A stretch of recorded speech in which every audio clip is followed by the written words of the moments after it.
I told you I don't want it. Splat. Saying this, my husband mercilessly dumped the beautifully decorated cake into the sink. Seeing the messed up cake, my son started to cry and let out his voice. Today is my son's birthday.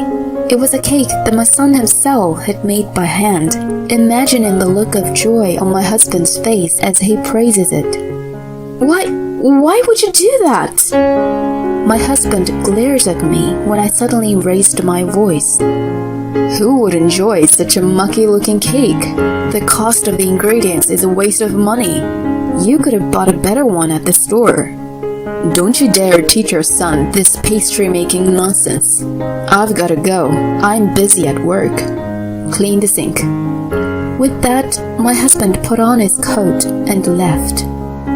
You are on your way to your lover's place, aren't you? I know everything. Today was my last bet. I thought you would change what you are doing to make our son smile. I'm sorry.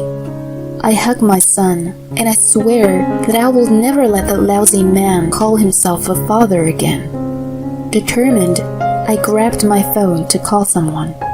I am Rachel. I am a stay-at-home mom. I live in an apartment with my husband, Tyler, a salesman, and our son, Ashton. I met my husband, Tyler, at a company party. And although I am an indoor person and he is an outdoor person, we got married rather quickly. Then my son, Ashton, was born, and he grew up to a certain extent, and I went back to work. I thought my days were going well. If I had to complain, it would be that I have not been able to spend enough time with Tyler recently. I wish Tyler would pay a little more attention to family matters, since I'm also working at the same time. When I think about Ashton looking a little sad, I think about Tyler as a father. As a male parent, I think he can talk to him about things that he wouldn't with me. I have more time on my hands when it comes to housework, and I think it's only efficient for me to take care of the household in general. I don't have any romantic feelings for him anymore, and he has become a friend who is raising Ashton as a family member. That's about how I feel now. At first glance, my days seem to be normal, but Ashton's birthday is coming soon. Fortunately, this year's birthday falls on a Sunday, and I want to celebrate it in a big way. My parents, who are usually too far away to see me, will be sending me a present for Ashton's birthday. They're going to send him a present without telling me what it is. I haven't heard what it is, so I'll have to wait until the day of the party to see what they send. I'm worried about Tyler because he's working, and he sometimes goes out for work on Sundays. I made sure that he would keep his schedule open for his son's birthday, which comes but once a year. I was a little worried that he seemed to be giving me an empty reply, but I thought it would be right if I had told him in advance. As his birthday approached, Tyler was working more and more on his days off. I thought he was desperately trying to clear his schedule, so I started making lunch for him early in the morning, and I would also make him a meal that could quickly be warmed up for his late return. But then I was told something unbelievable.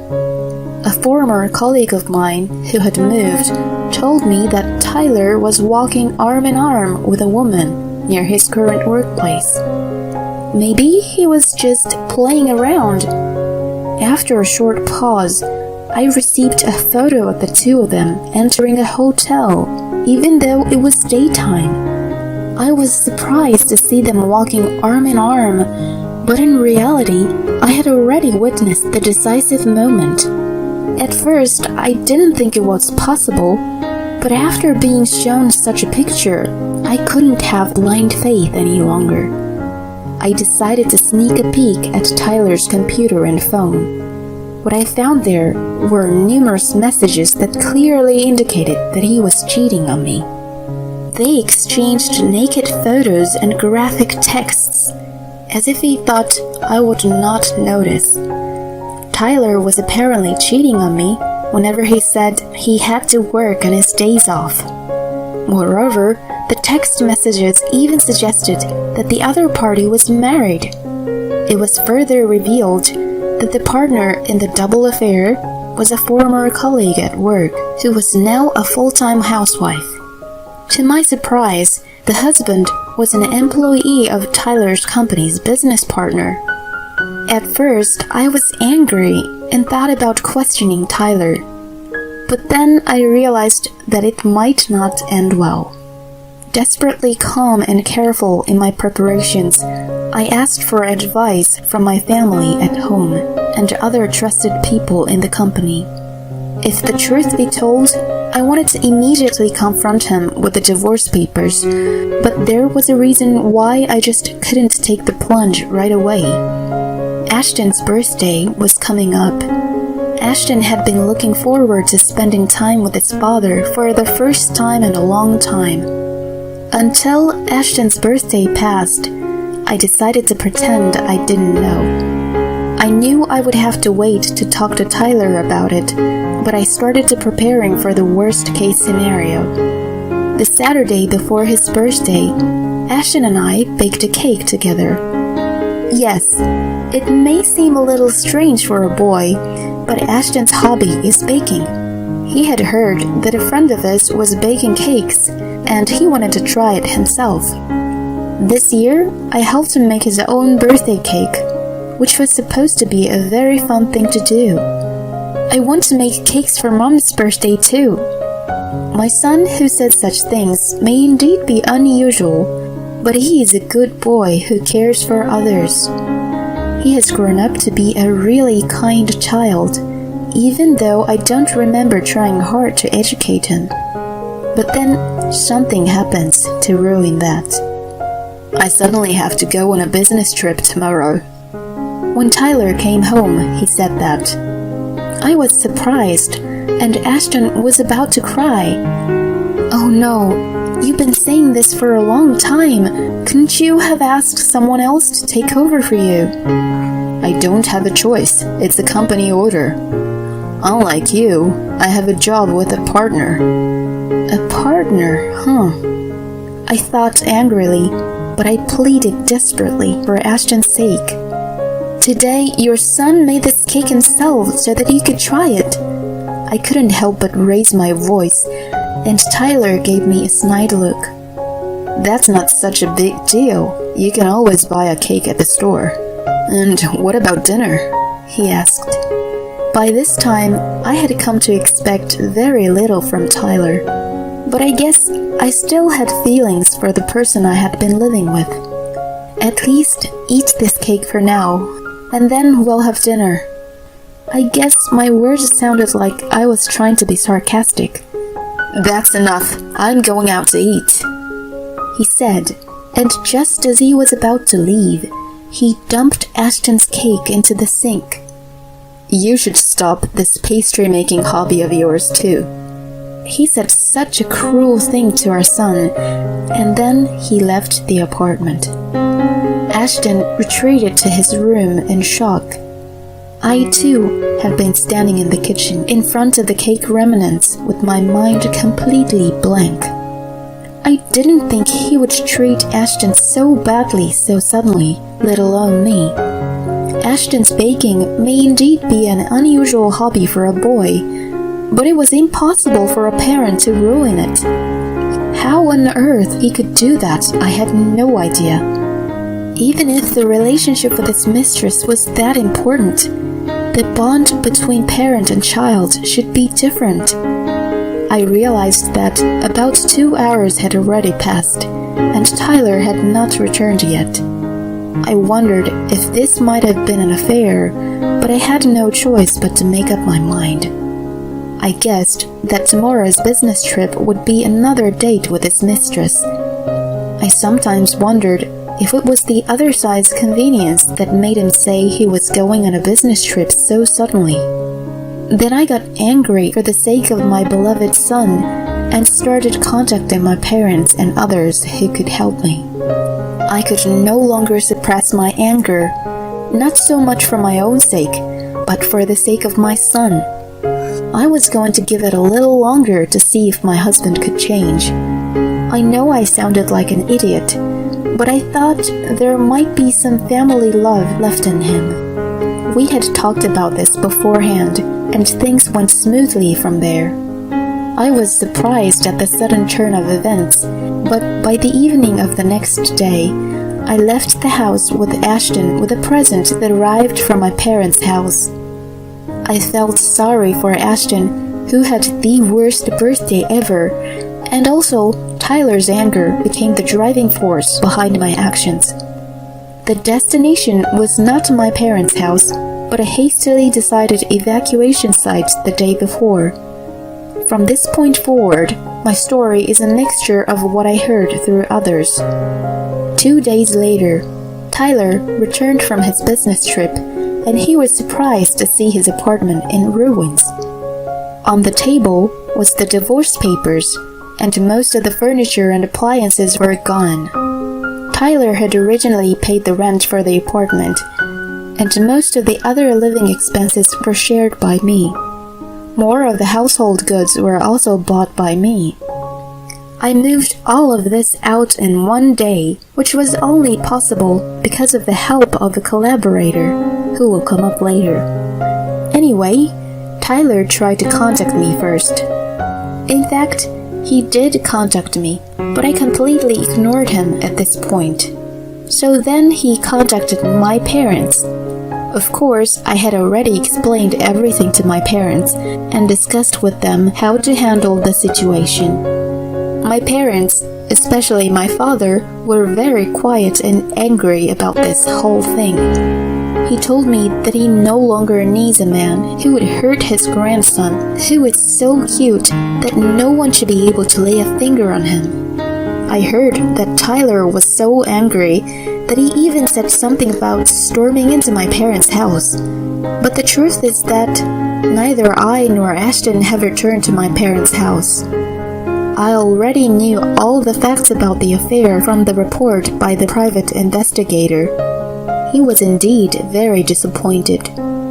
The advice about the procedure was also from my collaborator. So, about this collaborator, to tell the truth, it was my aunt who lives near my former apartment. She is my father's sister, and although single, she works a full-time job. In fact, she is now an executive at the same company as mine and Tyler's. I started working for my current company because of my admiration for my aunt, and when I was a child, I felt as if she was my older sister. She would sometimes tell me dark jokes, such as, "When I die, please take care of the funeral." She also took care of Ashton as if he was her grandchild. Ashton himself had misunderstood when he was a child. After Ashton and I left the apartment, we took refuge in my aunt's apartment. It was a similar apartment to ours, but in my aunt's case, it was a large place where rich people lived. So we celebrated Ashton's birthday again there. To my surprise, a friend of Aunt's, a real pastry chef, made the cake directly in the kitchen. Ashton stared at it in amazement, and I was a little relieved that the memory of its worst birthday had somehow been overridden. I was a little relieved. The household goods taken out of the apartment were also brought here for a time, and we took our time to find a new place to live. But my aunt even told me that we should live here.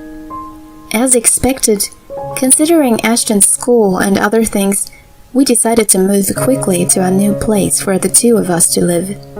However, on that last weekend, Ashton and I stayed at a luxury hotel with a water park to make some memories. Now, let me tell you what happened with Tyler after that. He was insisting on divorcing me, but I had already filed a claim for alimony against the adulterous partner as well. I had also sent a content-certified letter of investigation to the husband of the adulterous partner. Tyler didn't know about this yet, and we decided to meet at a cafe to talk. My aunt came with me, and Tyler was feeling uncomfortable. "Hey, I'm sorry. Please forgive me. We're a couple, right?" Even if he said such a thing now, it was him who ruined such a bond first. The affection between a man and a woman was long gone. Still, if we had respected each other, we could have at least stayed together as Ashton's parents. "Honey, do you know what I'm really angry about?" I was stupid. We were both tired from work, and she was able to take as much time as she wants. You don't understand at all. I can't forgive him if he tried to apologize now. If I were to forgive him, the memories of him throwing away Ashton's cake and telling him to quit baking will never leave. Still, it was my aunt, not me, who confronted him with the final verdict. After all, this one was easy enough to find out by checking with the company on the date Tyler told me that he was going on a business trip. With my aunt's help, it all turned out to be a piece of cake. So it was easy to go back and check with the private investigator. It was also clear that all the past business trips were lies.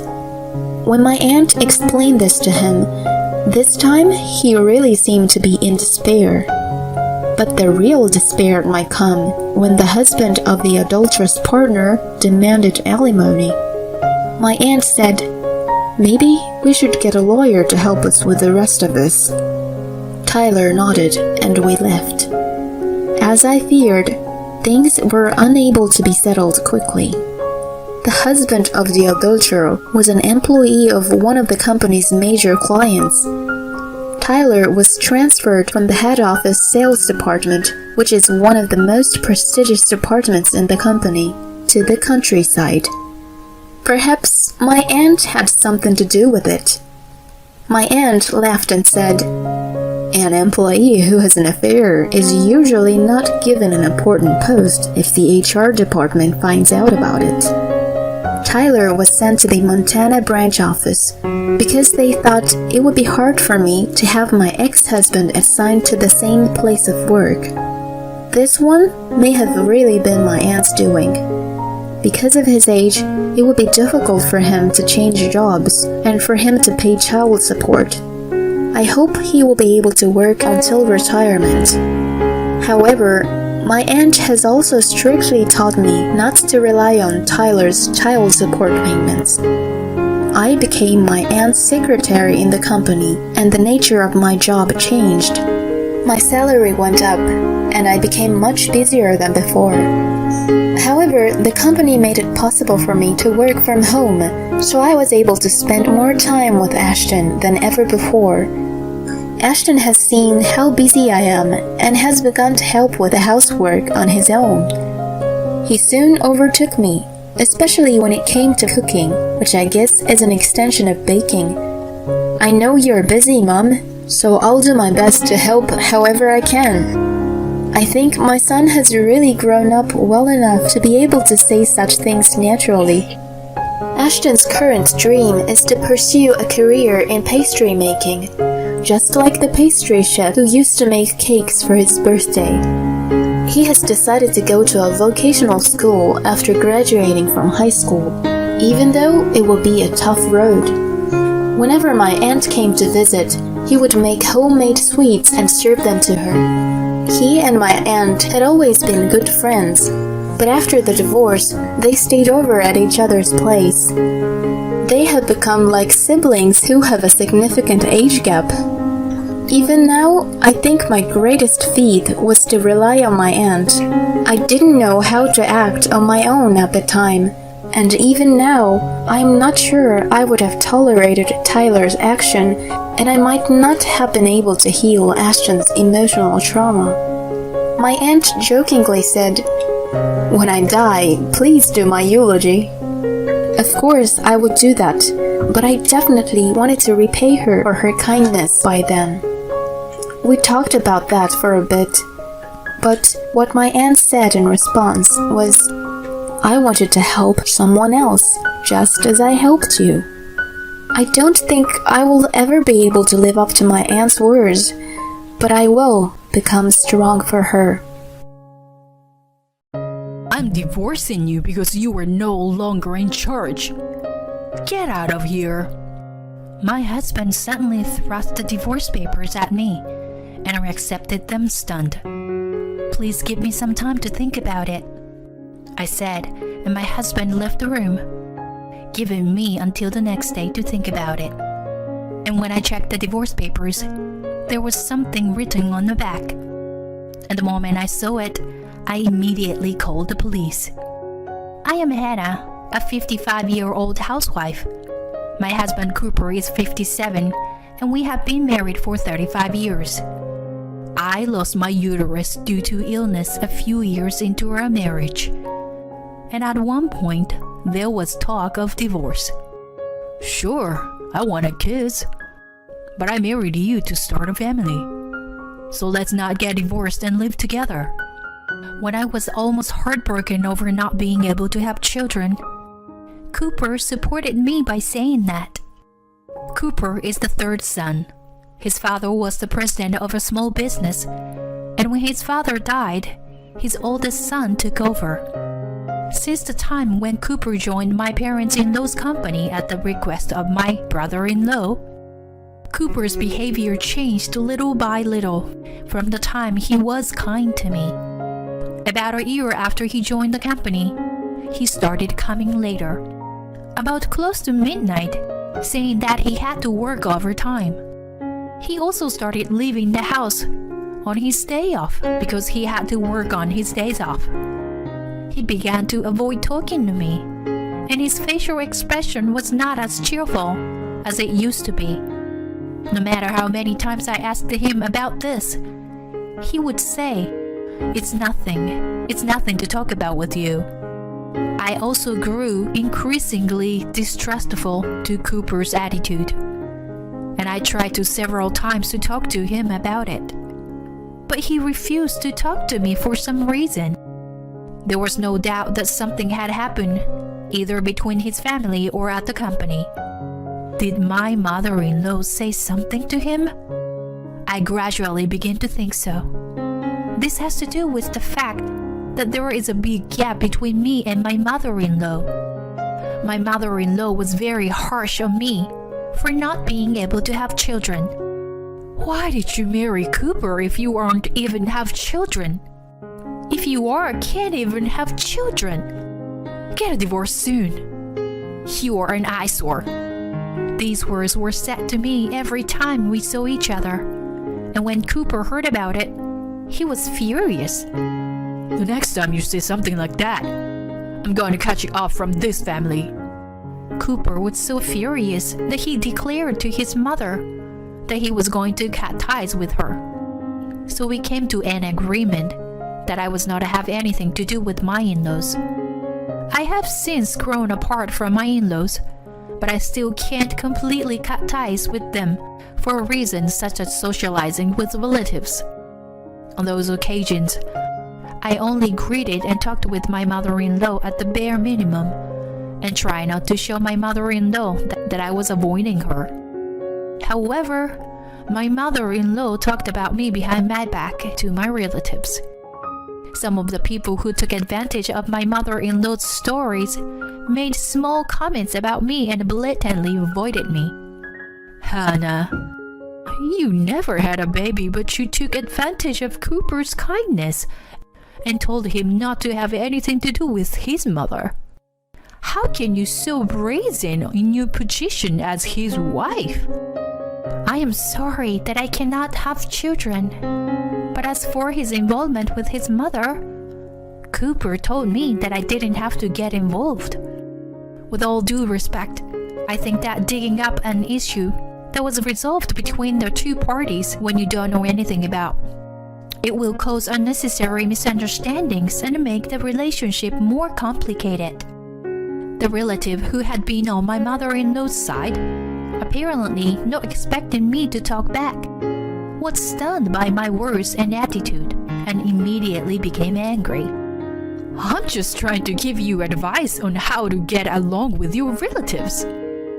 did my mother-in-law really call me a useless, childless woman? Yes, she did. And she's not wrong. You can't do your job as a wife. And you can't respect your relatives and your superiors. Why did Cooper marry an insane woman like you? Who knows? Oh, by the way, Cooper said that if his mother continues to say things about how I am useless and can't have children, then he's going to cut tie with her once and for all. What will his mother do if that were to happen? Will you tell Cooper about this?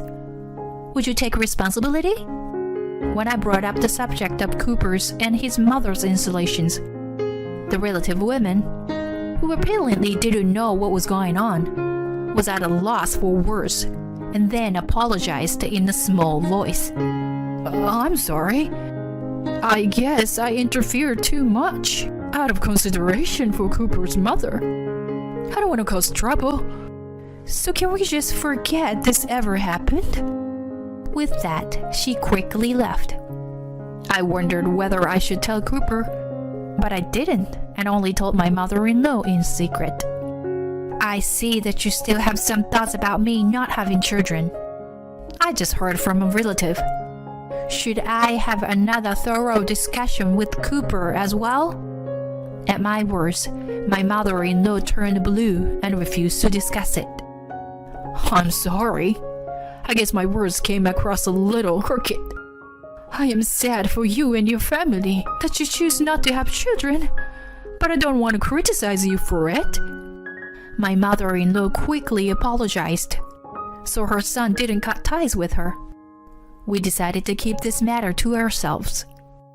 For the next few decades, we enjoyed our life together, even though we never had children. One day, after all those days, Cooper says to me, My brother asked me if I wanted to join his company. I told him no, that I was too old to change jobs. But he insisted. And it doesn't sound like the company is going to downhill or anything. What do you think I should do? He asked me. In fact, I am now a full-time housewife, but during my working years I have seen various companies in financial trouble as a management consultant. So I immediately checked the situation of his family's company. But it certainly did not seem to be in financial trouble. When I told him this, Cooper later decided to work as a board member of the company that his eldest brother had attached to him after hearing more details from his other brother. The reason for this solicitation was simply that the company was short of staff, and the employees who held the position had retired due to illness, and the company was looking for someone who could do the job descriptions of the position. After a year had passed, Cooper's behavior began to change.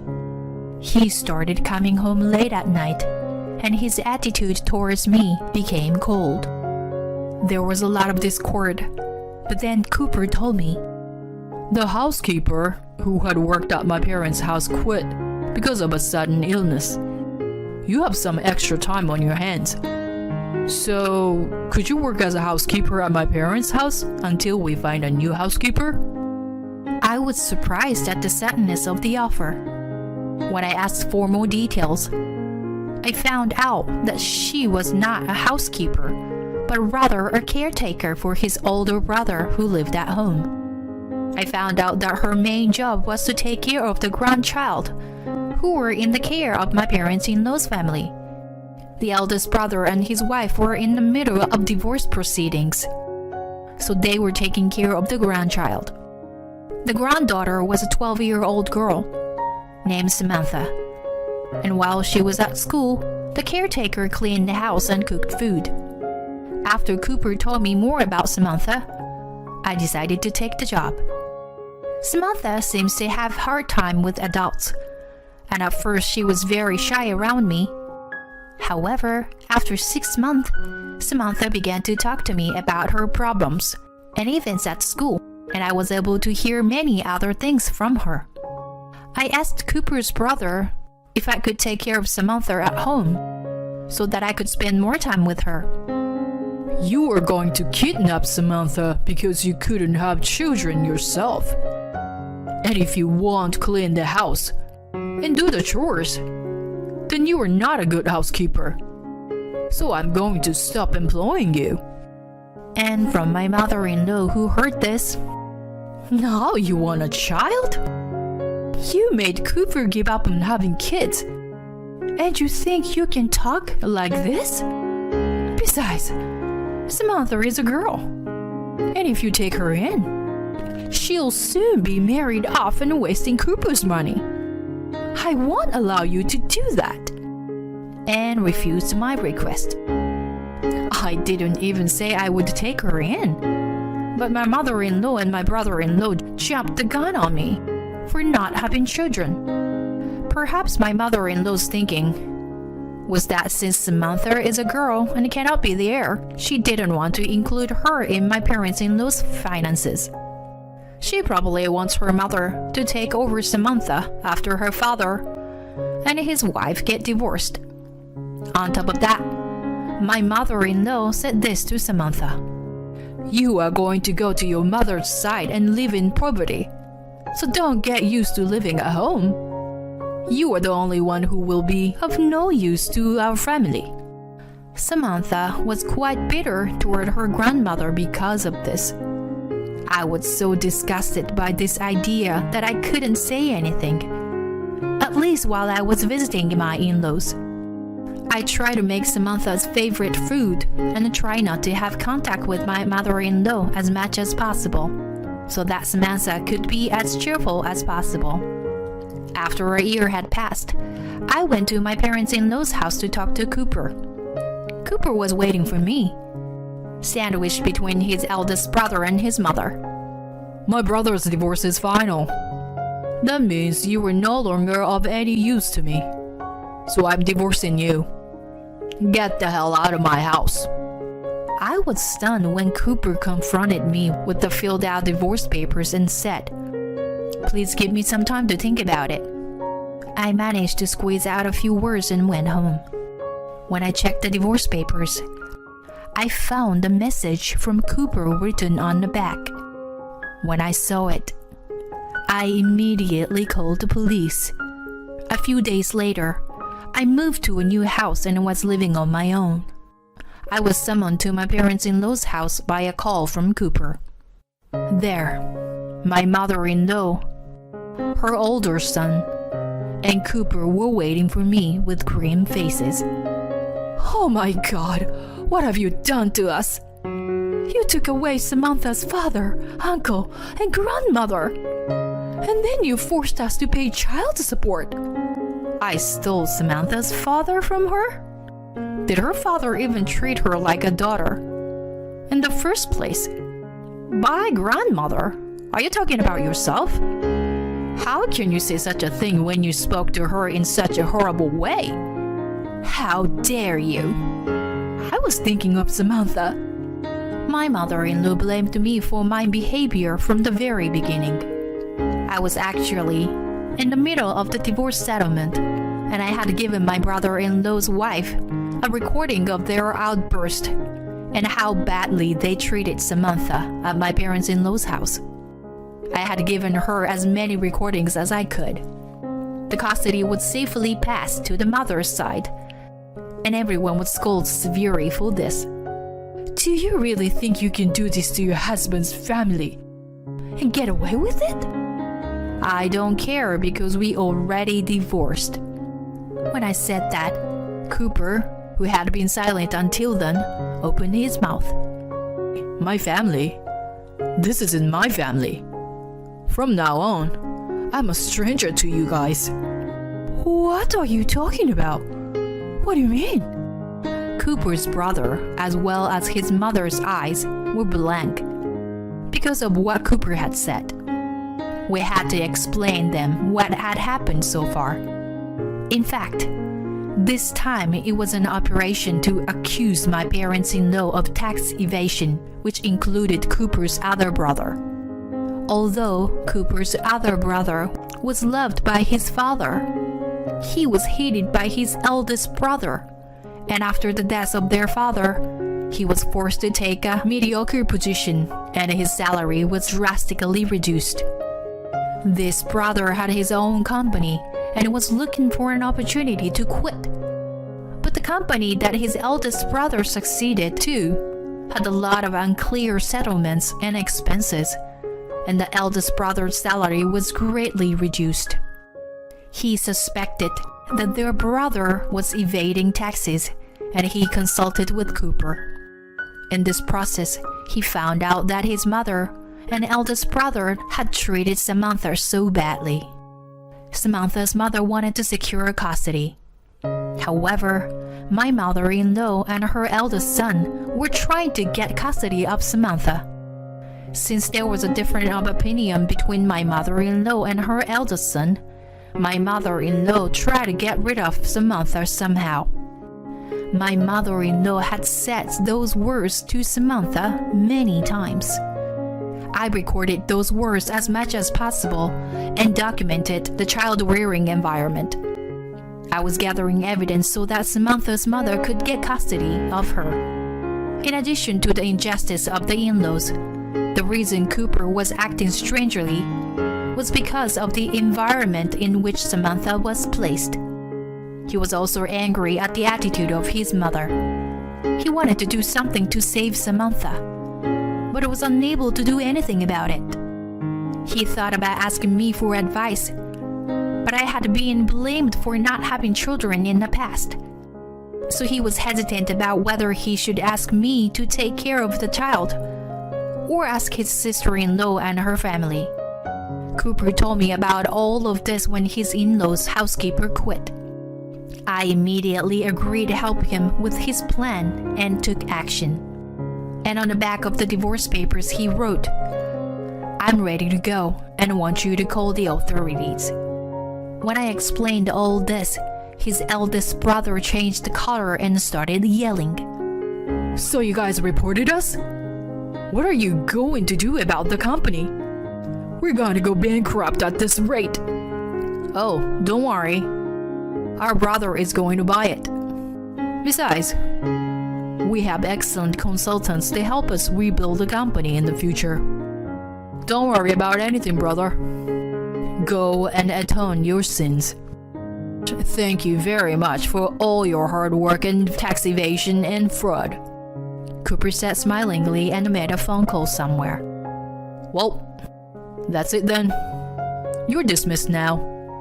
I'd appreciate if you would sell this house to pay off the debt, he said, and then several men came into the room with Cooper's other brother. The man who came in with his brother was a policeman, and he said that his eldest brother and mother, who were involved in tax evasion, might try to the country. So they were arrested on the spot and taken away. As they were being taken away, I couldn't help but laugh at my mother-in-law, who swore at me to no end. Even if I can't have children, I will do everything in my power to prevent the company from going bankrupt. And I'm really relieved that I don't have to worry about being disrespected about not having kids. Thank you so much for being my role model. When I said that, my mother-in-law quickly became silent and left the room. Cooper was then adopted by my parents and became part of our family. Cooper and I started working at my ex-sister-in-law's family's company, which was bought out by his other brother in order to rebuild the company. We have been busy dealing with the fraud and unpaid wages that my mother-in-law and her eldest son had been hoarding up until now. However, the second son, who originally started his own company and has outstanding management skills, has been working hard to restore the company's performance. I have been out of the field for a long time, but I am now working hard to restore the company's performance. My mother-in-law and her eldest son were sentenced to heavier sentences than usual because of the high amount of tax evasion they had committed. Of course, my former parents-in-law's house was sold, and their property was disinherited, leaving them penniless and with no place to return to. It will be a while before they find out about it, Through my lawyer, I received several letters from my mother-in-law addressed to me. Some said, "You are a traitor, a pestilence who destroyed our home." And others said, "For the love of my relatives, I need your help. I forgive you for not being able to have children, didn't I?" At first, I found it interesting and read it, but then I got tired of it. Gradually, I became bored and refused to receive them. I keep in touch with Samantha from time to time. It's been a while since this fiasco, and I've been trying to help her and her mom get her life back on track.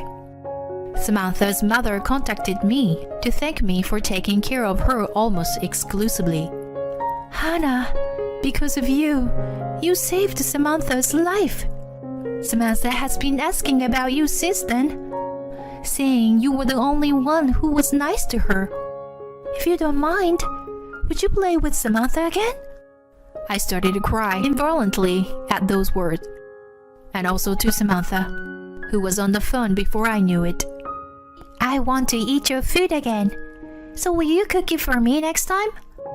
I cried so hard when she called out to me. Cooper, who was nearby, saw this and at first wondered what was going on. However, when he heard Samantha's enthusiastic voice coming out of the receiver, she pointed at me and started laughing hysterically.